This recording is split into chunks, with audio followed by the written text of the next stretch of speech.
Bem, vamos lá, pessoal. Thomas Mann, Morte em Veneza e Tony Kruger.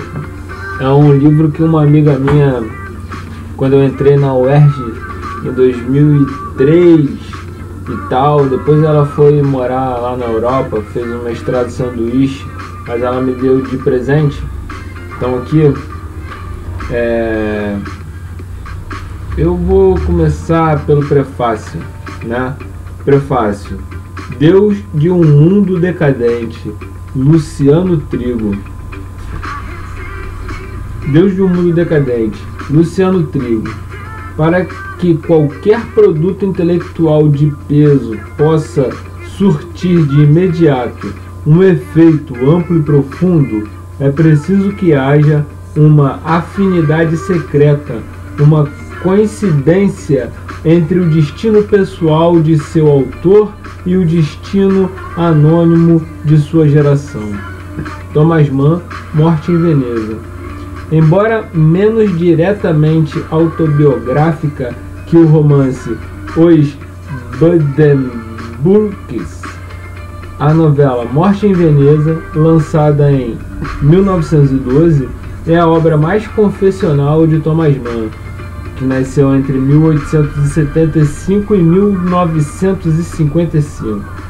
Já exaltada como um dos textos mais perfeitos da literatura alemã do século XX, é de fato nela que Mann se mostra de forma visceral, na introspecção, nas angústias, nas reflexões sobre a natureza da arte e nas ambivalências do amor e do desejo de seu protagonista, o renomado escritor Gustav von Eschenbach. Mann está espelhado por inteiro, se não em sua verdade objetiva, certamente em suas verdades interiores. Retrato de sua alma. Quem ler esta obra estará lendo um coração. Nesse sentido, não haveria livro mais profundo para inaugurar a reedição das obras de Thomas Mann pela editora Nova Fronteira do que Morte em Veneza, sobretudo por incluir no mesmo volume Tony Kruger.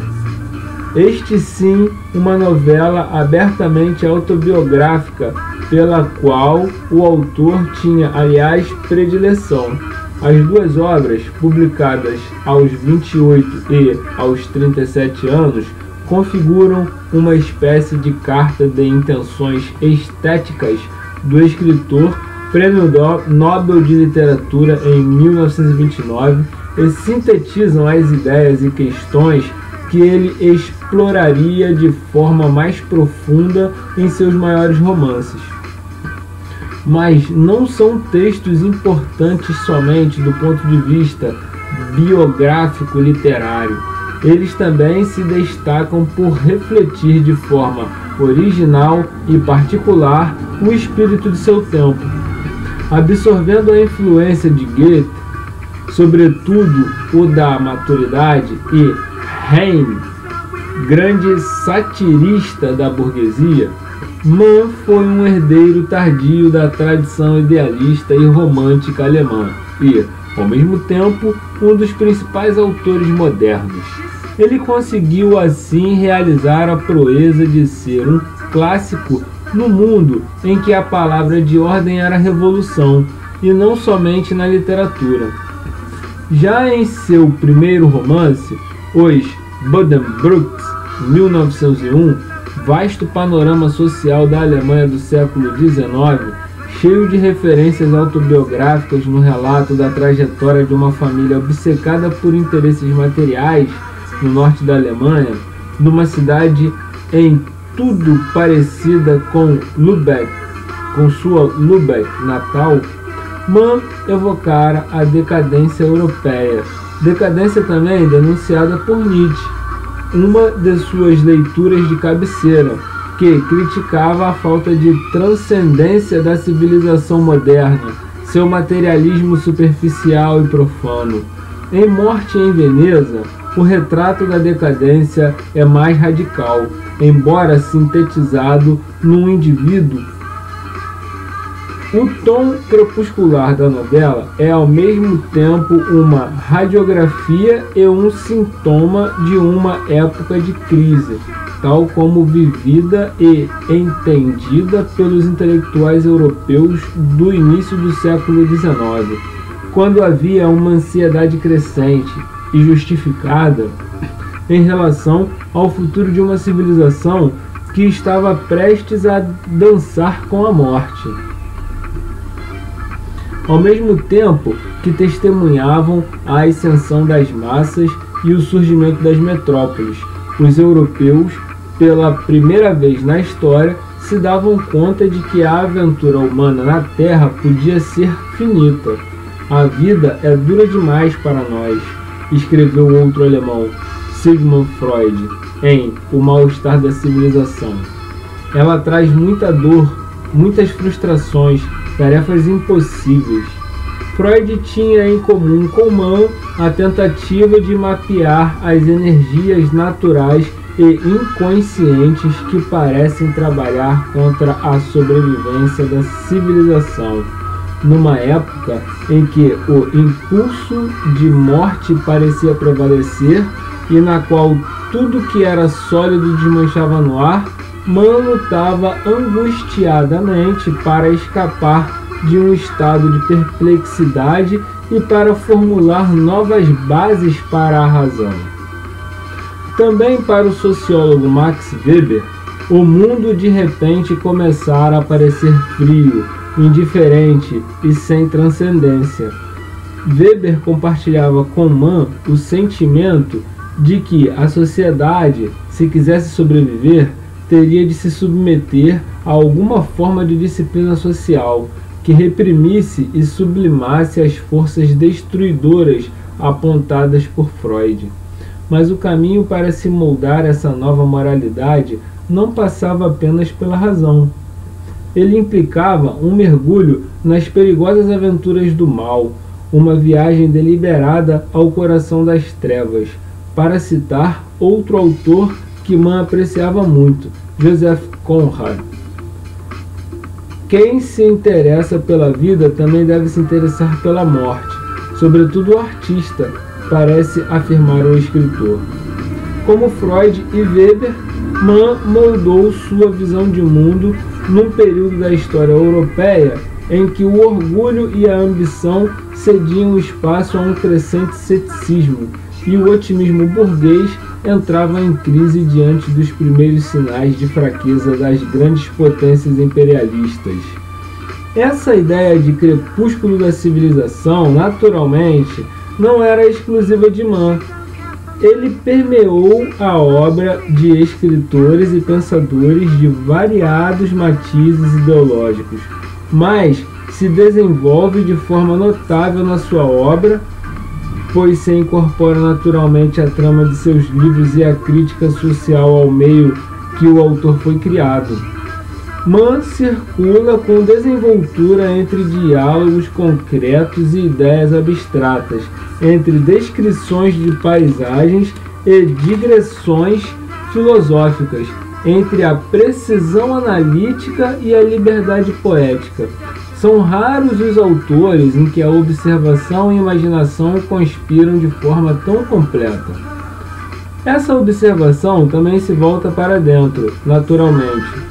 A experiência interior de Thomas Mann, tanto quanto o mundo exterior do qual ele é espectador engajado, é uma fonte inesgotável em sua obra.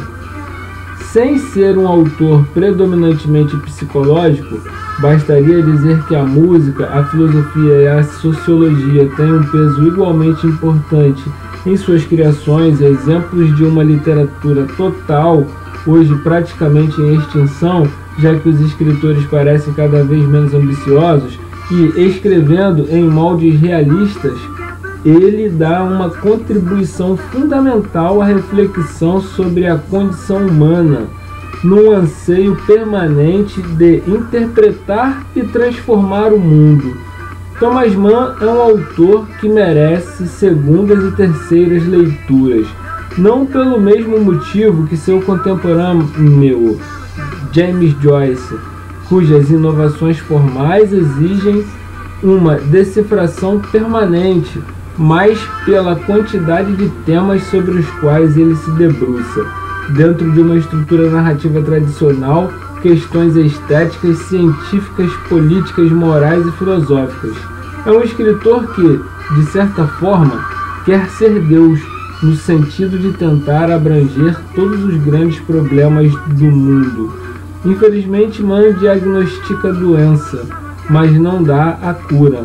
No lugar da divindade, ele encontra o niilismo, a falta de sentido da existência, a descrença numa ordem superior, a consciência súbita e pesada da finitude da vida, a indiferença irônica. E Mann fez tudo isso com um estilo sóbrio e cerimonioso e, ao mesmo tempo, perfeitamente legível. Formalmente, tomou como modelo o último Goethe, mas conduziu a literatura de seu país por caminhos nunca antes trilhados. A ironia e o subentendido, duas marcas registradas de seu texto, nunca comprometem a clareza. Dos romancistas alemães, é ele o que mais merece os epítetos de clássico e universal.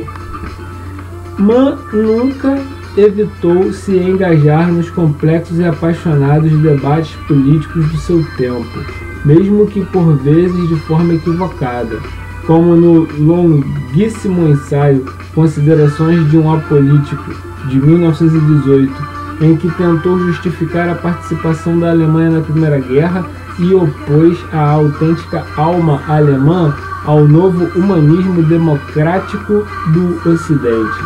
No que diz respeito ao engajamento político, o escritor difere dos Heróis, de Tony Kruger e Morte em Veneza, que têm em comum o fato de estarem à margem da vida, ainda que por motivos diferentes. Privados das delícias da banalidade, por vocação ou doença simbólica, eles são espectadores da existência, vivem num estado mórbido, que pode ser, contudo, extremamente criativo, e se refugiam na falsa segurança do mundo interior. Da mesma forma, será um espectador o Hans Castor de A Montanha Mágica, herói moderno por excelência, que se exila no frágil paraíso do sanatório em Davos, uma gaiola de vidro que engendra tanto quanto combate a doença, vivendo no que Schopenhauer chamava de estado estético e refletindo o vazio espiritual da burguesia. No ano da publicação de Morte em Veneza, forças violentas já começavam a se mover na Europa, forças que alterariam não somente o mapa geopolítico do continente, mas também o mapa de valores humanos, a mentalidade e a moralidade de seus cidadãos. O pessimismo e as apreensões dos intelectuais eram mais do que justificados, e era natural que eles procurassem forjar uma nova filosofia que desse conta de angústias e contradições inéditas na vida e na arte. É nesse contexto que se inserem as duas novelas reunidas neste volume. Morte em Veneza marca a consolidação e o amadurecimento do gênio literário de Thomas Mann. Como Tony Kruger, trata-se de uma reflexão em forma ficcional sobre a natureza e o papel da criação artística, tema que se entrelaça aqui com a decadência física e moral. A reflexão sobre a natureza e a função da arte está presente em praticamente todas as obras ficcionais de Mann, alcançando seu ponto mais radical em Doutor Fausto, em que o compromisso com a arte e a beleza ganha os contornos de um contrato demoníaco, também explorado por Klaus Mann em Mephisto, que analisa as implicações morais para o artista do pacto com o fascismo triunfante.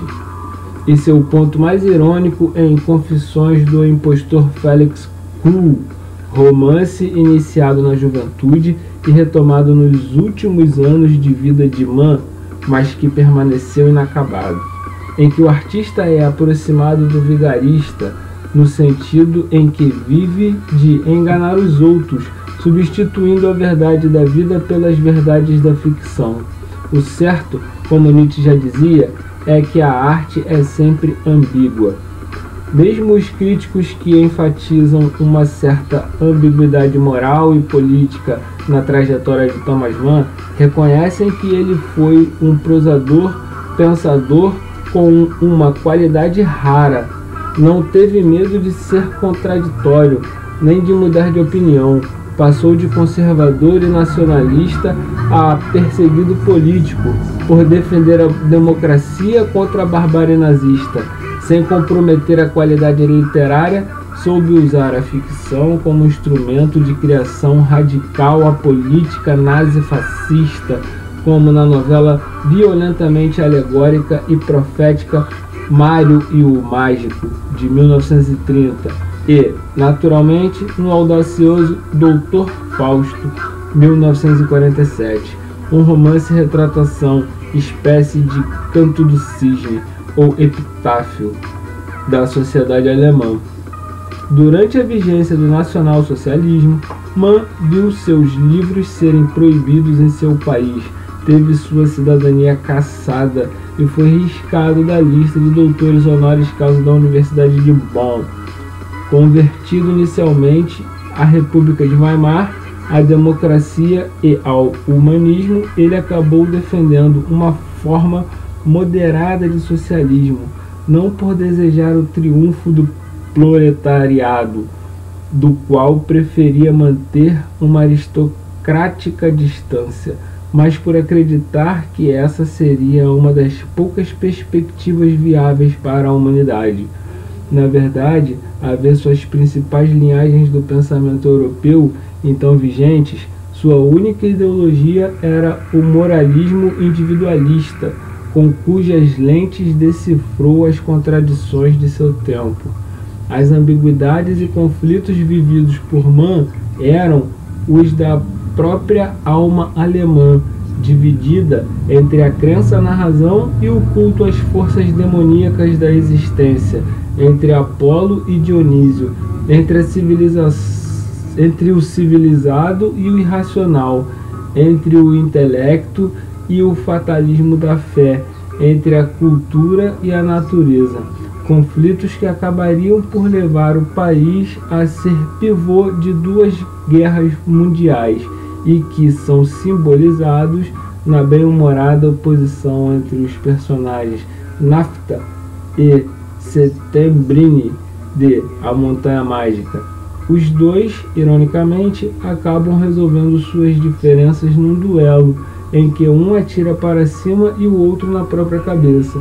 Algo não muito mais absurdo do que a carnificina do campo de batalha em que se transformaria a Europa.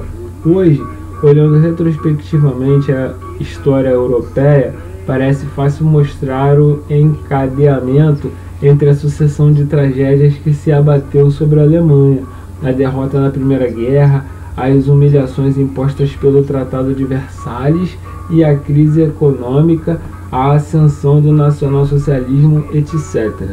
Mas para quem pertencia à elite de uma sociedade em degeneração, mais que isso, para quem a representava e encarnava o papel de líder da juventude como Thomas Mann, não era fácil captar e interpretar os sinais e o sentido da transformação.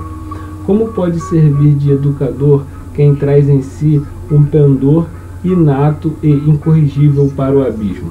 Ele chegou a escrever numa carta. A luta em glória de Mann, a que deu expressão em sua obra, era contra a história, contra o declínio e o niilismo. contra o movimento através do qual os mitos fundadores de um mundo davam lugar ao fanatismo e ao caos moral, busca desesperançada de uma conciliação entre contrários. A oposição entre o burguês e o artista, a doença do burguês que se torna artista, e a relação entre a arte e a doença do artista. Esses são temas encadeados dialeticamente nas duas novelas reunidas neste volume. Tony Kruger, embora sem alcançar a altura e a complexidade de Morte em Veneza, é considerado por Otto Maria Carpeaux a chave para a compreensão de todas as obras de Mann. Provavelmente Carpeaux se referia ao fato de Mann ter criado ali o protótipo do artista moderno encerrado em seu mundo literário e separado da vida real, o que valeu ao autor a imediata simpatia dos jovens intelectuais alemães. Em Morte em Veneza, naturalmente, o tema da doença do artista ultrapassa os limites simbólicos esboçados em Tony Kruger. Aqui, a atração pelo belo se confunde com a atração pela morte, e a arte surge como uma função destrutiva da vida. Morte em Veneza está para Tony Kruger, assim como a Montanha Mágica está para os Buddenbrooks. Nos textos mais maduros, Mann radicaliza e explicita as problemáticas sugeridas nas obras da juventude. Assim, da mesma forma que a doença de Eichenbach esgota o tema do artista em crise, a temporada de Hans Castorp no sanatório de tuberculosos em Davos espelha uma decadência muito mais grave que a familiar, a corrosão de toda a civilização europeia, que vive o crepúsculo doloroso de uma época e pressente a aproximação inexorável de um pesadelo inenarrável. Tony Kruger e Eichenbach são presas fáceis do impulso destruidor de uma paixão. Vítima de seu próprio isolamento, o famoso Eichenbach julga-se a salvo dos problemas exteriores, mas em sua paixão avassaladora pelo adolescente Tadzio, ele acaba rompendo os limites entre a ficção e a realidade. Tranquilamente seguro de sua maestria, como o próprio Mann, Eichenbach toma de empréstimo de seu criador outras características. Ele é autor de um romance épico sobre Frederico o Grande, projeto longamente alimentado pelo autor de Morte em Veneza, mas jamais realizado, e de Maja, que foi o título provisório de Sua Alteza Real. Em Os Buddenbrooks, de Errano, o portador deste germe de mudança, consciente de que não levará adiante a tradição de negócios da família, ele se volta para a música, mas, de saúde frágil, acaba sucumbindo e morre de febre tifoide. Mann opõe Errano, artista verdadeiro que, para criar a beleza, deve renunciar à hipocrisia das convenções sociais, a Christian, artista diletante, incapaz de se libertar dos laços burgueses. Ao contrário do que pode parecer, os livros de Mann, como os de Eichenbach, não são produto de uma força compacta e de um longo fôlego, e sim o resultado de centenas de inspirações isoladas superpostas em humilde trabalho cotidiano, sendo que a perfeição do conjunto e de cada detalhe devia-se tão somente ao fato de seu autor, com uma perseverança e tenacidade comparáveis à daqueles que haviam conquistado sua província natal, ter suportado durante anos a fio a atenção de uma única obra e ter dedicado à criação propriamente dita, exclusivamente suas horas de maior vigor e inspiração. Para Aschenbach, o desejo é produto de um conhecimento imperfeito do objeto amado. A vida do artista, uma vida de autodomínio e obstinação, uma vida áspera, perseverante e comedida. Em outro momento, ele classifica a arte como uma guerra, um combate exaustivo. O pior inimigo do artista é a simpatia pelo abismo, que faz o protagonista, cujo estilo era tomado como paradigma nas escolas, como seria o próprio Mann, perder o controle de si e, fragilizado, mergulhar numa atmosfera estranhamente onírica, no sofrido aprendizado da dor e da morte. O Mann dessa fase parece valorizar o conhecimento que vem da doença, formulando um axioma estranho. A arte é o produto da decadência, e a decadência é produto da arte. O artista é, em todo caso e sempre, o portador do espírito crítico e transformador de uma época. É aquele que traz o elemento subversivo para o seio de uma comunidade fechada, e por isso é necessariamente perturbador para os burgueses, as pessoas normais, e paga seu preço. Como Tony Kruger, Mann viveu o paradoxo de ser um burguês desviado. Ele, ao mesmo tempo, repudiava a alta sociedade e se esforçava para se integrar a ela e obter seu reconhecimento. Este foi um dos maiores paradoxos de um escritor aburguesado pela ambição, cuja ascensão social foi resultado de um laborioso e disciplinado esforço, a começar pelo casamento, em 1905, com Katia Pringsheim, filha de um rico professor de Munique, e que, ao mesmo tempo, sempre dirigiu à burguesia um olhar profundamente crítico, de forma tal que sua sátira, com personagens por vezes beirando o caricato, volta-se por vezes contra o próprio meio social do qual ele sempre quis fazer parte. Mas, justamente por se ter tornado um deles, Mann estava mais equipado para criticá-los do que quem os via de fora, como seu irmão Heinrich,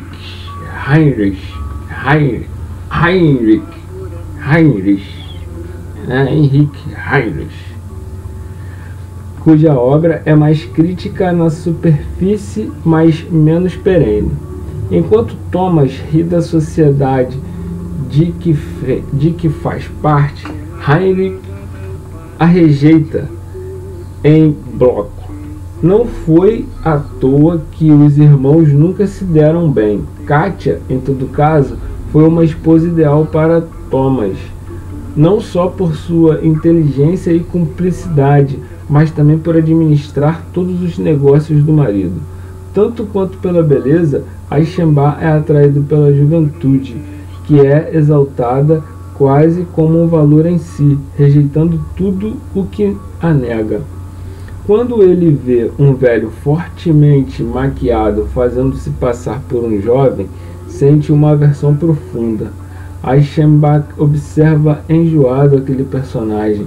Será que não sabiam, não viam que era um velho, que não tinha direito a usar roupas como as deles, que não tinha direito a se fazer passar por um deles?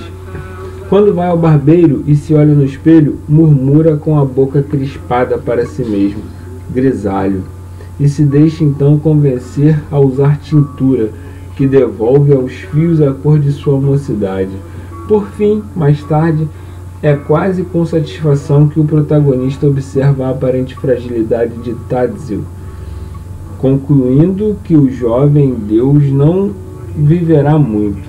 Ele é muito frágil, é enfermiço, pensou Aschenbach. Provavelmente não chegará à velhice, e renunciou a explicar perante si mesmo a sensação de prazer ou alívio que acompanhou esse pensamento. Achenbach parece se deleitar em sua descida voluntária na doença e na morte, e sua alma saboreou a luxúria e o desvario de degradação. Vale lembrar que este entrelaçamento do interesse pela doença com o dom artístico já estava presente em Tristan, conto de 1903. Como boa parte dos textos de Mann, o mergulho na alma e no destino trágico de Gustav von Achenbach, um escritor que se sucumbe a uma fraqueza fatal para os artistas, a fascinação exagerada pelo belo, tem muito de depoimento pessoal.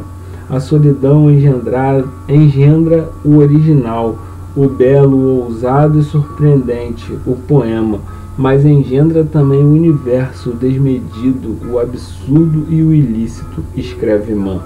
E mais tarde, o belo enfeitiça e entorpece a razão e a moral do artista, embriaga, faz com que sua alma se entregue ao prazer imediato e esqueça completamente sua verdadeira função. Tônio Krüger, Hoje se Sabe, também é uma novela altamente confessional e autobiográfica. Numa carta escrita já no final da vida, Thomas Mann admite que, como seu protagonista, se apaixonara na adolescência por um rapaz, Armin Martens, seu colega do Catarineum, seu colega no Catarineum. Ele foi meu primeiro amor, amei-o de verdade, e sentimento mais terno, mais eufórico, se bem que doloroso, nunca experimentei em toda a vida. Carta a Hermann Lange, 19/3/1955. Armin Martens acabou tendo um final triste e obscuro na África. Esse episódio da vida de Mann é a origem do amor por Hans Hansen, que queima Tônio por dentro como um desejo pesado e cobiçoso. O autor sequer se preocupa em esconder as chaves autobiográficas da novela. Logo nas primeiras páginas, o adolescente Tônio se lembra da mãe, que vem de uma terra distante e exótica. A mãe de Thomas Mann, como se sabe, era brasileira, Júlia da Silva Bruns, e sua influência não foi pequena sobre a imaginação de Heinrich e Thomas, que viveram de perto o conflito entre o protestantismo de Lübeck, encarnado na figura paterna do senador John Thomas Heinrich Mann, e a vocação artística materna.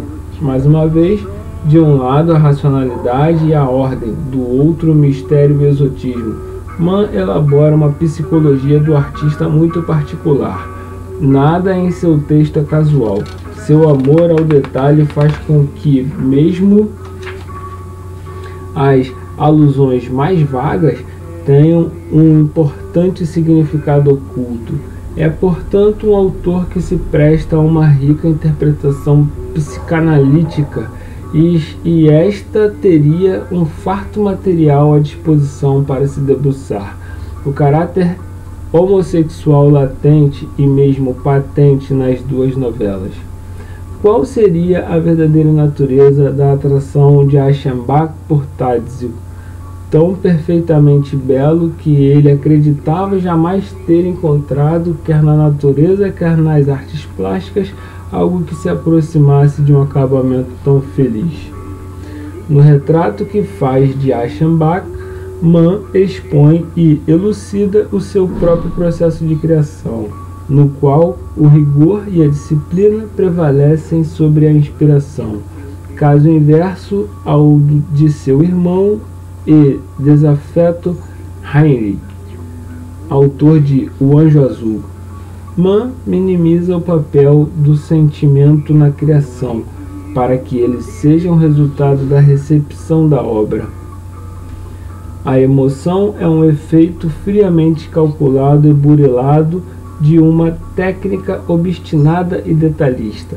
Emoção e pensamento são recursos intercambiáveis num processo sutil que só o verdadeiro artista domina perfeitamente, como afirma o próprio Eichenbach.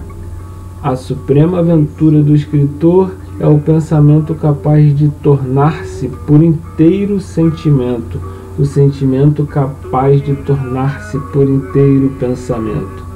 Artista paciente, de incansável afinco, que submete personagens e tramas a uma ideia, sem prejuízo da verossimilhança e da consistência psicológica, é em nome desse rigor e dessa exigência que Eichenbach, como o próprio Mann, reprimiu e esfriou o sentimento, pois sabia que este é propenso a satisfazer-se com um descuidado mais ou menos com uma meia perfeição. É nítido na obra de Mann o esforço por refrear qualquer emoção profunda, qualquer resíduo de romantismo em decadência. Mann prefere observar a vida com lentes mais cruéis, como uma luta em que os mais fracos são esmagados.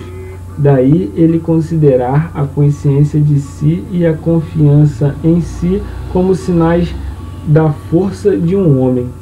Como a maioria dos personagens de seus textos de juventude carece dessa segurança em suas relações sociais, eles acabam sendo derrotados pela existência e desenvolvem uma filosofia de vida altamente pessimista.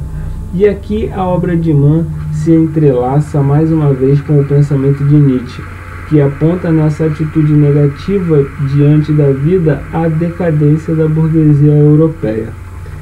Fugindo da Alemanha, Mann exilou-se inicialmente na Suíça, onde concluiu a tetralogia José e seus Irmãos, inspirada no episódio bíblico. Em seguida, fundou a revista Medida e Valor, entre cujos objetivos estava o de desmascarar a deturpação do pensamento de Nietzsche pelo regime nacionalsocialista. Um ano antes da eclosão da Segunda Guerra, radicou-se nos Estados Unidos. Chegou a adotar a cidadania americana, mas na verdade ele já era um cidadão do mundo. Tanto que, desgostoso com os rumos da política americana, sobretudo com a caça às bruxas promovida pelo macartismo, acabou regressando à Europa em 1947, estabelecendo-se perto de Zurique. Morreu em 1955, não muito distante de Davos, onde localizara o sanatório de A Montanha Mágica, o grande romance de ideias do século XX, que já é, estranhamente, o século passado. Thomas Mann continua sendo um autor de extrema atualidade. Muitas das questões levantadas por suas obras continuam sem resposta, e muitos de seus conflitos espirituais, morais e intelectuais ainda são os nossos. A necessidade de um novo humanismo se faz hoje tão presente e premente quanto na época em que foi lançado A Montanha Mágica. Tanto mais premente quanto mais a realidade histórica, com seu inesgotável repertório de horrores, ainda que ocultos por uma aparente tranquilidade e mesmo apatia no campo das ideias políticas, parece negá-la. A peregrinação interior de Thomas Mann e seus personagens precisa ser refeita, e temos uma vantagem: ele já nos mostrou o caminho. Prefácio foi. Valeu.